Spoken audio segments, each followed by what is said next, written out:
Welcome to the Bookkeeper Bluecast live Q&A if you're joining us today. We have got a treat for you. And Allie, I don't know how you guys did this last time, so feel free to jump in. But I know we have a few coaches with us today who are going to share a little bit about their background, what industries they serve, and just a little bit about their own bookkeeping experience and their journey to becoming bookkeepers. Is that right? Yep, that's exactly what we did. Either one of you can start. It doesn't matter. All right. My name is Bonnie. I have been doing my own bookkeeping business for about 4 years now. Prior to that, I worked in lovely corporate America, which most of us have some sort of experience with. And I had a number of different positions whenever I was working, but my final position that I was working in was controller. Have a lot of accounting and finance experience as well as HR experience. And basically, for me, COVID was the game changer when it came to leaving corporate America. Most people had, I feel like COVID was a game changer for a lot of people in different ways. And for me, it gave me the eye-opening experience to see there was something different that I could do and still be relevant in my chosen career path, but have more time with my kids. So that kind of gave me the push to look at going out on my own. And I did transition slowly out of corporate America into going onto my own and haven't looked back. Don't think I will ever go back to ever working for anyone else if I can at all do anything to avoid doing that. I do have 2 kids. They're now 5 and 7. So things are a little bit easier now with managing the business and the kids. They don't need me as much, so that helps a lot. And basically, my background from corporate America, I worked in the banking industry and then I got a job for a large nonprofit and I spent 17 years at the large nonprofit. There's a lot of people that meet with me for nonprofit accounting reasons, but I actually serve more for-profit businesses in my own business than I do nonprofits at this point. I do not niche down, which you will hear different people saying you shouldn't. I personally don't, because the way that I've built my business works for me. And I'm not at a point where I'm trying to grow my business like crazy. I've actually shrunk my business because it got bigger than I wanted it to be, and it was consuming me in my life. So I have scaled back and just like working with all different industries, all different types of clients. I have real estate, I have an online educator, I have HVAC, I have hard money lender. So I have a broad range of types of clients. It's fun because for me, the monotony of doing one thing all the time gets boring. So that's why I like having that variety. Anything else you want me to touch on? No, that's great. Talk a little bit about, as far as like the coaching that you do for us, what do you like to coach on? What's your specialty? What do you like to help with? Okay. Yeah, marketing is not my area, that or mindset. Not me. Number one, I don't do a whole lot of marketing at this point because, like I said, I'm in my sweet spot with my business right now. And if I am taking on new clients, it's either current clients that are adding additional businesses or they're referring me out. So I'm not doing a whole lot of marketing. And then mindset, and Abby is very similar to me when it comes to this. To me, it's just make a decision and do what you got to do to get it done. And I know a lot of people struggle with that. Megan is the mindset queen. So anytime that someone's struggling with mindset, we're like, come work your magic and help them out. So that's not my area, but pretty much anything else I can help with to a certain extent. There's a lot of different nuances with different software. And you'll probably hear a lot of the coaches say it's impossible for us to know all of the software out there, right? So depending on what software your client is using, certain coaches have different experience with that. Some coaches might not have any experience with it at all. So that really just depends. I have a couple unique clients that use like a industry specific software. And because I have worked with them, when other students are getting them on, I'll say, hey, I know that software, like it's going to work best for us to look at it together versus a coach that has no idea what that software looks like. Yeah, I help. I don't know. I don't think that I have, other than the nonprofit clients that students come to me for help with. I don't do church bookkeeping. For those of you who don't know in the nonprofit world, so there's like nonprofits and churches will fall under that, but churches have a lot of special carve outs and rules that don't apply to them.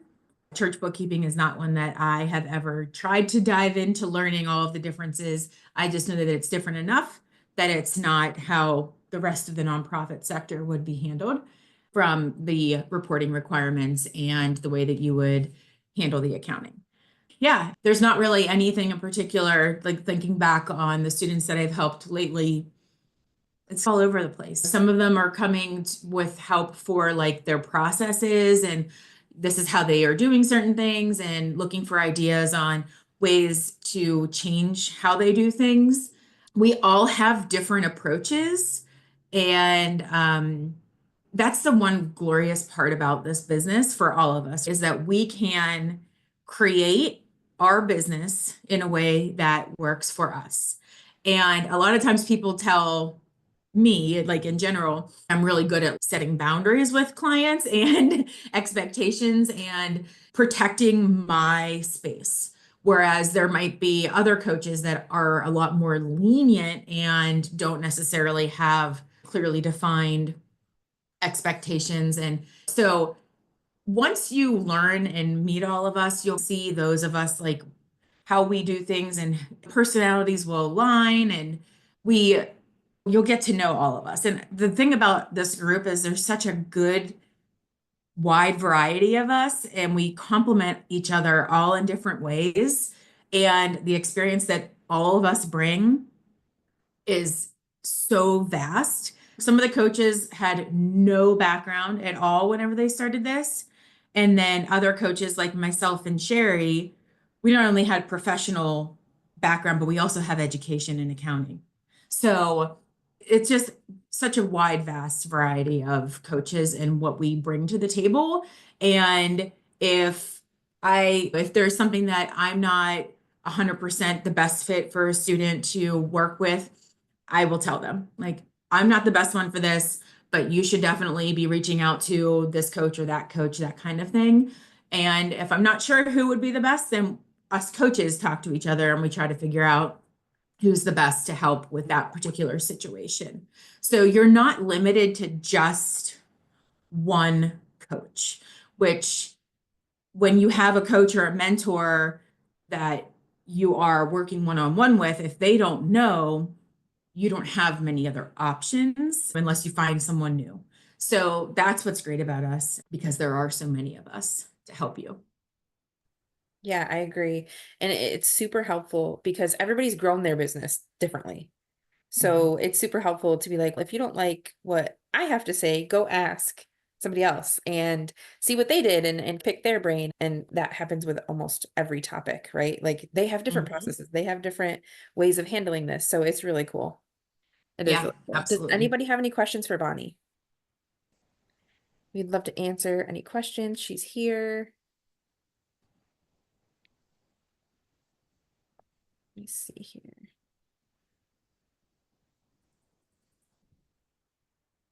And if not right now, Allie, I can hang out. I'll just mute my mic just in case the 5-year-old decides to start screaming Christmas carols at the top of his lungs. You never know. Right. You never know. The beauty of working from home. Uh-huh. Yep. Awesome. Thank you so much. I'm sure questions will pop in here and I Absolutely. might think of some that I want to ask you too. So Okay. Abby, tell us a little bit about you and how you got started and as far as like bookkeeping and how the business has gone for you. Sure. So, like before I started my bookkeeping business, mine has been running for the same amount of time as Bonnie's, about 4 years now. Same thing. Pandemic is what inspired me to quit my corporate job and work for myself and be around my kids a lot more. But my background really starts in, I was lucky enough to be raised by somebody who owned their own business, not a bookkeeping business. I'm a home oxygen business.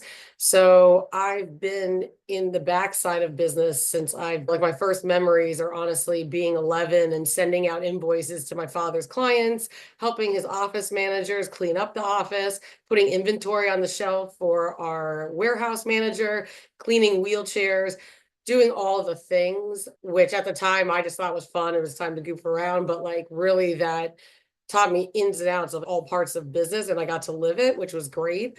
And then I actually graduated college with an elementary ed degree, which I did not use at all. And I started in the corporate world doing property management, which I love because it was everything. It's again, back end of like maintenance, selling people, marketing, building business already there, but keeping it going, running a team. And I did that for about 15 years until the pandemic hit and our industry wasn't shut down, but my kids were sent home like everybody else's. And it just made me realize that there's got to be more out there. So I started my business officially in 2021 on January 1st is when I launched it.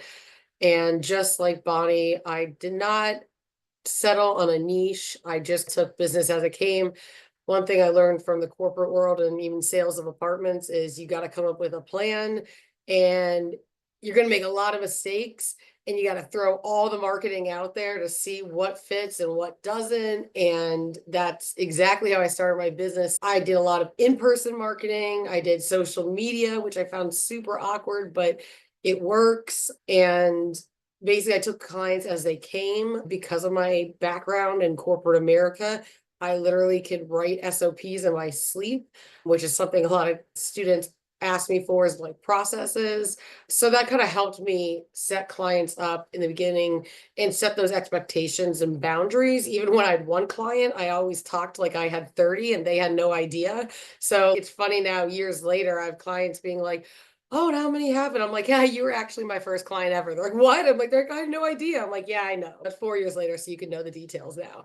But so it's really nice to have those relationships and build those relationships with clients and just with networking in general, which I have found has been the most successful way to just build your business, because every person you talk to is essentially somebody who's going to introduce you to somebody who could then be a future client. And you just never want to pass up those opportunities. Another thing with building my business is, outside of being able to see my kids more, I'm now able to be on the board at their school.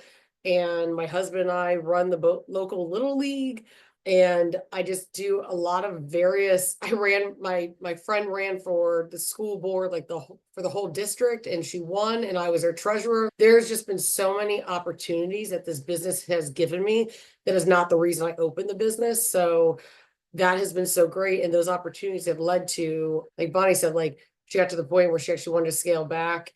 I'm not scaling back, but I'm like in that discomfort of it keeps growing and I got to grow with it, so that just a business that grows, corporation that grows, your business is going to grow. And it leads to, you have to now hire a contractor. Now you have to hire 4 contractors. I'm in that beautiful mess. That's like such a blessing in my life. That's something I share with our students, is like the mistakes I've made, because that's really what happens is you're going to make mistakes. You're going to learn from it. Whatever I could do to be like, yeah, I stepped in this puddle. Don't do that. Do this, and pass that on. And then help with, again, I think Bonnie said it perfectly. We both are very good with boundaries. So helping people set that up. So they can hopefully just have, again, like a successful business that is well run and makes you money. That's really what you want at the end. Yeah, for sure. And I love that, like the marketing, like we all have our own way of doing things. We can, like, especially building this business, you had your own way of doing it, and now you messed up 50 times, because you mess up a ton. Yeah. And now when you get on a call, you can be like, listen, don't do that. Yeah, that was a huge mistake. Right. Or that wasted a lot of money. Let me save you a lot of Yes. money. Don't do Yeah. that. And that's the beauty of everybody growing their own business, is everybody's been in your shoes, you as in anybody that's growing a business, right? And we can tell you, we tried this, it didn't work, please don't try it.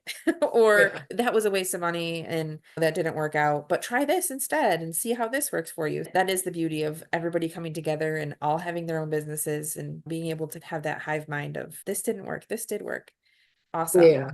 Or I started this and I tweaked it 17 different ways, and here's how it ended up being the most successful way to do it. Let And me if you save need you to the tweak it, 17 steps in tweak front it. of it. Awesome. So I know you talked a little bit about helping and coaching and how like you're really good with boundaries and stuff. Is there anything else that you're like your specialty or what you really like to coach on? Yeah, so a lot of our clients come to me for setup with new lawyer clients. I was taking notes as Bonnie was talking, so that helped to go second. Real estate, class tracking with clients, project management, invoicing in QuickBooks, like QuickBooks basics too. Like especially when you're just starting and you're learning it, like you need to know what button to touch. We're here for that simple task too. It doesn't need to be higher level work. And everybody always comes to me for payroll. I don't know how I got into that, but that's everybody comes to me for payroll. Too funny. Does anybody have questions for Abby? Or did you think of any for Bonnie? Or Megan and Sherry, did you have any questions that I may have not thought of? So how did each of you get your first client? Facebook. I started posting on Facebook. I created my business profile, but posted from my personal, and went to every local business group, local town groups. I live in Pennsylvania, so I'm in Doylestown.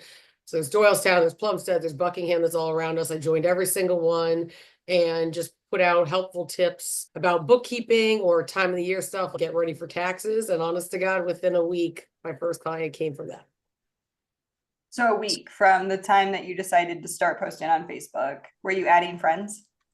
Just posting Yeah, on I was Facebook? adding friends and adding people in those networks and those groups, and like commenting on posts in those groups when people did ask a question. And I was honestly just commenting. It would have nothing to do with bookkeeping, but people were looking for a contractor for this, and I know my town, so I know a good landscaper to use. So just so my face and name would come up more frequently, give that validity as a trusted source in the neighborhood. But honestly, that first client was actually in California and I'm in Pennsylvania. So it wasn't a local thing. It was just one of the groups I joined that she found me. But because I was commenting and active in there, that's how she found me. Thanks for sharing. Bonnie, I want to say your first client found you. You had a client. Yeah, I wasn't actually accepting clients when I found this person. I was in the beginning stages of deciding this is what I was going to do. But as I mentioned, my job at the time was controller. And actually, when COVID started, I was director of finance and HR. As you can imagine, at that time, there was a major just crunch between how businesses were going to stay afloat financially and how they were going to retain their employees. So no matter which way I turned in my job, I literally was like getting buried. So I really didn't have the extra time at all to take on a client. So what I started to do when I was in that period, like when I had decided I was going to do this, I needed to come up with a plan. I started to just try to nurture and form some relationships. I was doing it all on Facebook. Groups that I was already in that were like professional in nature or accounting that I was already active in. So people already knew who I was. I started tweaking my messaging a little bit. Like, if you need help with that, let me know. And I left the ball in their court. So it wasn't super pressure because I didn't want them coming being like, help me right now. And I would help them through it. So that is actually how I found my first client, but they did not stay my first client very long because what I didn't know at the time, although I had 10 years of desktop background from my corporate job, what I didn't know at the time is when you first were taking on desktop clients, you can't go back and buy previous years of QuickBooks Desktop Accountant. So I bought Accountant, but it was 1 year newer than what the client was on. And you lose a lot of the accountant tool functionality whenever you're working on a different year than they are. So it was just becoming way more of a barrier than I wanted to tackle.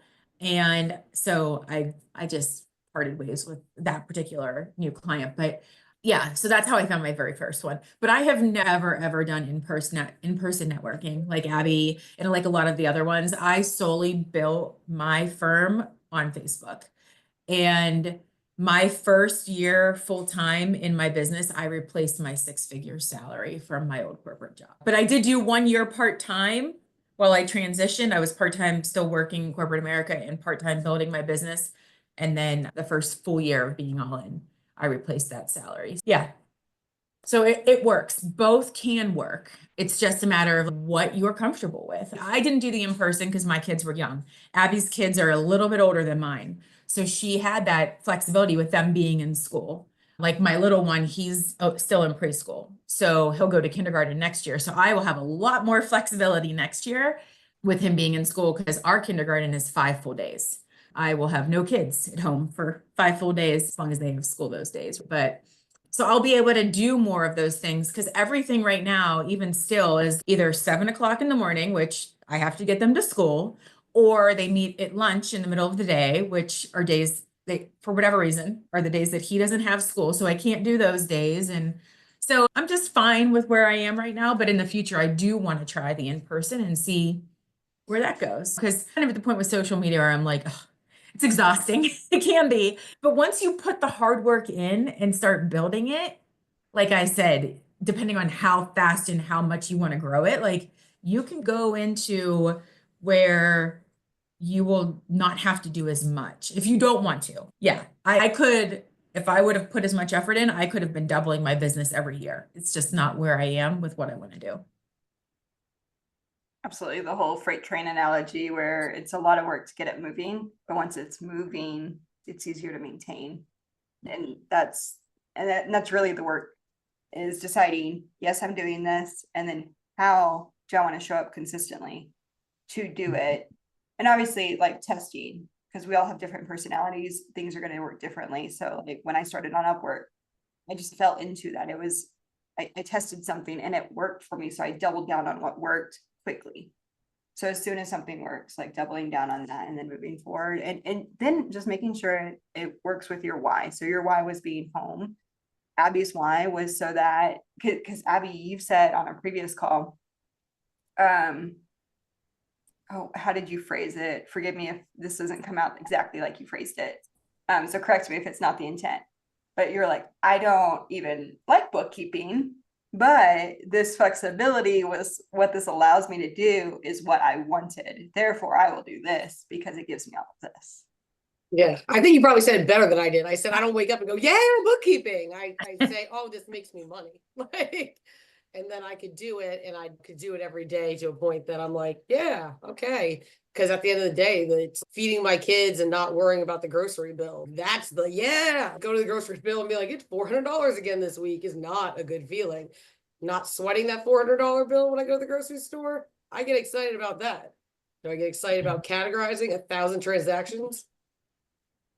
No. So yeah, and I agree. I think the nicest thing about this is that you aren't limited by someone else's value of your time. mhm.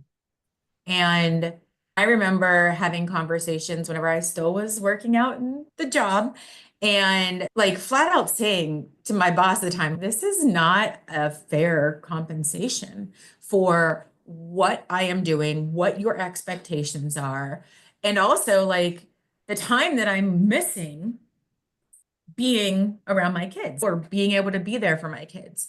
And that's the best thing about this because we need to put a new deck on our house as an example.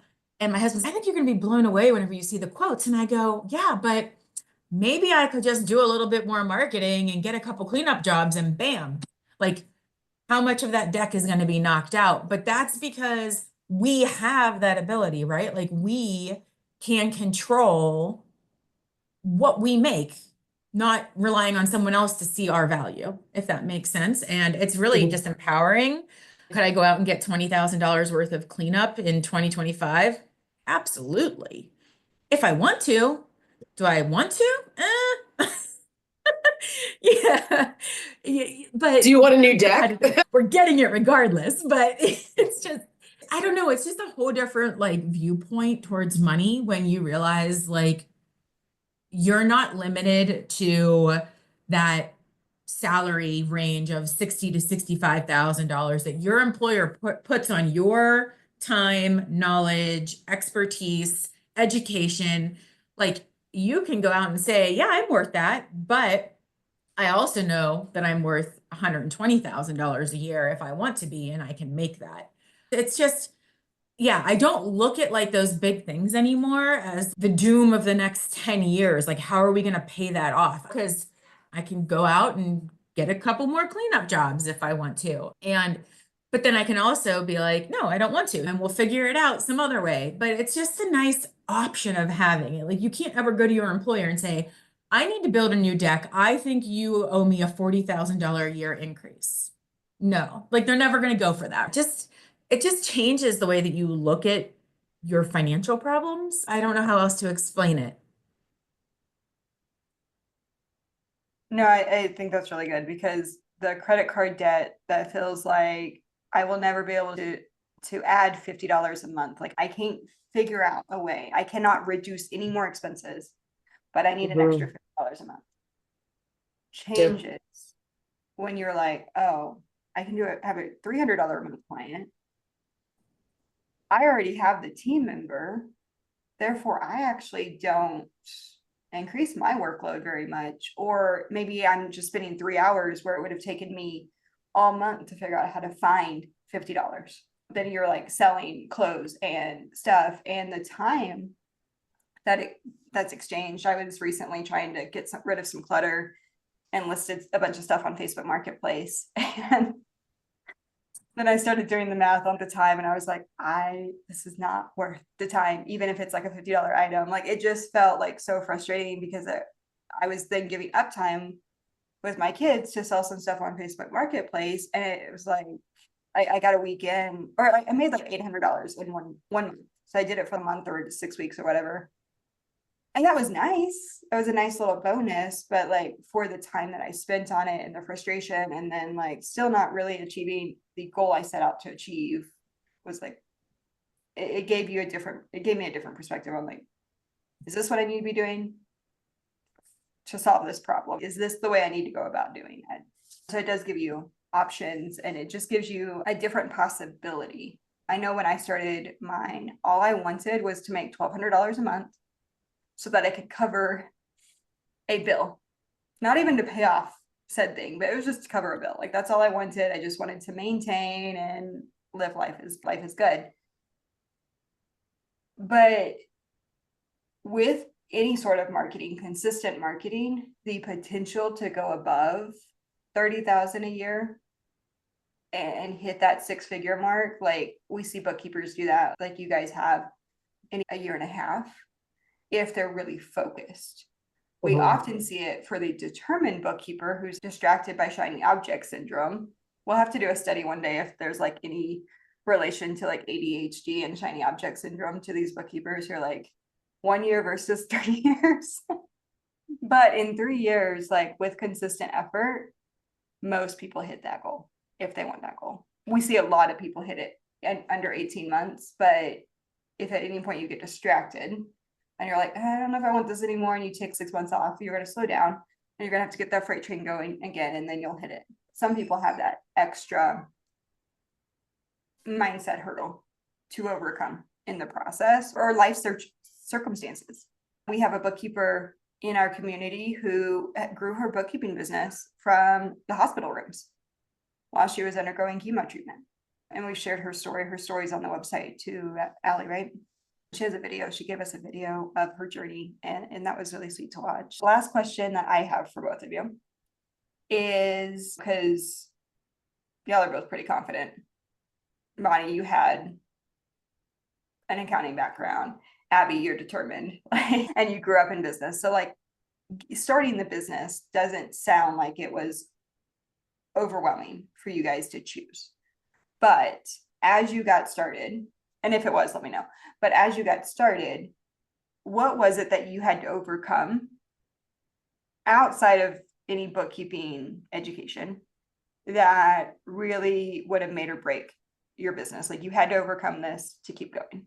And it could be just maybe how I wanted, maybe Bonnie, maybe it was how you spent time on your computer versus being present with your littlest, because he was pretty little when you got started, and things like that. What was that other thing that you're like, if I could tell a bookkeeper this, keep going through this? I would say there's not like one resounding thing. And I always laugh when someone says really confident, because what's the word? People always say you're the most extroverted introvert I know. And my family even knows me is like, I do a lot of in-person marketing. My kids know, and they are older now, they're 12 and 9. Like Wednesday is my peopling day. Like my kids came home yesterday, like, ooh, you left the house today, did you? And I'm like, yes, I did, boys. Plus I straighten my hair for you guys today too.